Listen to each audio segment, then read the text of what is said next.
Hello hi guys, chilli chicken చాలా టేస్టీగా simple ప్రాసెస్లో ట్రై చేద్దామని చూస్తున్నారా? అలా అయితే ఈ ప్రాసెస్ ట్రై చేయండి. ఫస్ట్ క్లీన్ చేసేసుకున్న చికెన్లో కొంచెం అల్లం వెల్లుల్లిపాయ పేస్ట్, కొంచెం మిరియాల పొడి అండ్ కార్న్ఫ్లోర్, కొంచెం కారం, కొంచెం మైదా వేసేసుకోవాలి.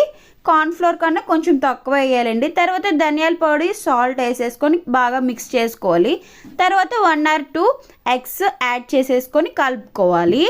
తర్వాత ఆయిల్ హీట్ అవుతున్న ఆయిల్లో కొంచెం మనం మ్యాగ్నేట్ చేసేసుకున్నాం కదా, అది వేసేసుకొని బాగా వేగనివ్వాలి. తర్వాత కళాయి తీసేసుకొని కొంచెం పచ్చిమిర్చి, ఆనియన్స్ అండ్ అలాగే క్యాప్సికమ్ వేసేసుకొని బాగా మిక్స్ చేసేసుకోవాలి. ఇప్పుడు దీనికి సరిపోయేటట్టు కొంచెం water, vinegar, soya sauce and tomato ketchup వేసేసుకొని బాగా కలుపుకోవాలండి.